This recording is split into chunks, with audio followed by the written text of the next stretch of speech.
Hello and welcome. ಇವತ್ತು ನಾನು ನನ್ನ ತಮ್ಮನ ಕರ್ಕೊಂಡು ಕಳ್ಸೋದಲ್ಲಿ ಹೋಗ್ತಾ ಇದ್ದೀನಿ. ಸೊ ಯಾರೆಲ್ಲ ಕಳ್ಸೋದಲ್ಲಿ ಯಾವ ಒಳ್ಳೆ ಹೋಟೆಲ್ ಇದೆ ತಿನ್ನಕ್ಕೆ ಅಂತ ಅನ್ಕೊಳ್ತಾ ಇದ್ದೀರೋ ಅವರಿಗೆಲ್ಲ ಈ ವಿಡಿಯೋ. ಸುಮಾರಷ್ಟು ಹೋಟೆಲ್ಗಳಿದೆ. ಸೊ ಲೋಕಲೈಟ್ ಆಗಿ ನನಗೆ ಯಾವಾಗ ಎಲ್ಲಿ ಏನು ಚೆನ್ನಾಗಿ ಸಿಗತ್ತೆ ಅಂತ ಗೊತ್ತು. ಸೊ ನಿಮಗೂ ಕಳ್ಸೋದಲ್ಲಿ ಏನೆಲ್ಲ ನೋಡ್ಲಿಕ್ಕಿದೆ, ಏನೆಲ್ಲ ತಿನ್ಲಿಕ್ಕೆ ಒಳ್ಳೇದಿದೆ ಅಂತ ಇದ್ದರೆ ಎಲ್ಲರೂ ಫಾಲೋ ಮಾಡಿ, ಸಬ್ಸ್ಕ್ರೈಬ್ ಕೂಡ ಮಾಡ್ಕೊಳ್ಳಿ.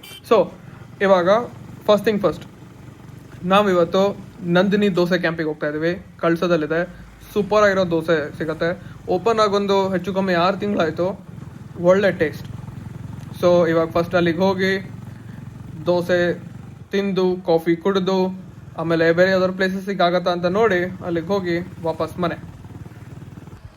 ಈ ರೋಡ್ ಎಷ್ಟು ಎಕ್ಕುಟ್ಟೋಗಿದೆ ಅಂದರೆ ಯಾವಾಗಾದರೂ ರಿಪೇರ್ ಆಗುತ್ತೋ. ಆ್ಯಸ್ ಆಫ್ ನೌ ಕರ್ನಾಟಕದಲ್ಲಿ ಯಾವ ಸಿಟಿ ರೋಡ್ ಕೂಡ ಚೆನ್ನಾಗಿಲ್ಲ, ಎಲ್ಲ ಹದಗೆಟ್ಟೋಗಿದೆ. ಡಿಕೆಶಿ ಸರ್, ನಿಮ್ಗೇನೋ ನಾನು ತೋರಿಸ್ಬೇಕು. ನಿಮ್ ಕಣ್ ತುಂಬಾ ನೋಡಿ, ರೋಡ್ ನೋಡಿ. ರೋಡು ಕಳ್ಸದ್ದು ಹೈಲೈಟೇ ಈ ಸ್ಟ್ರೀಟ್. ಈ ಥರ ಮೈನ್ ರೋಡ್ ಪ್ರೊಬಾಬ್ಲಿ ಎಲ್ಲೂ ಇಲ್ಲ. ಎಸ್ಪೆಷಲಿ ರಥೋತ್ಸವ ಟೈಮಲ್ಲಿ ನೋಡಬೇಕು. ಎಂಟೈರ್ ಸ್ಟ್ರೀಟ್ ಎಲ್ಲಿಂದಾದರೂ ರಥ ಕಾಣುತ್ತೆ. ಸೊ ಫೆಬ್ರವರಿ ಹಾಗೆ ಜಾತ್ರೆ ಇರುತ್ತೆ. ನಾನು ಡೇಟ್ನ ಕೆಳಗಡೆ ಮೆನ್ಷನ್ ಮಾಡಿರ್ತೀನಿ. ಆದಷ್ಟು ಜನ ಬನ್ನಿ, ಭಾಗವಹಿಸಿ, ಸಂತೋಷಗೊಳ್ಳಿ.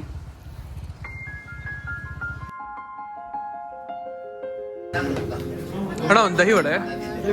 ಹಾಂ,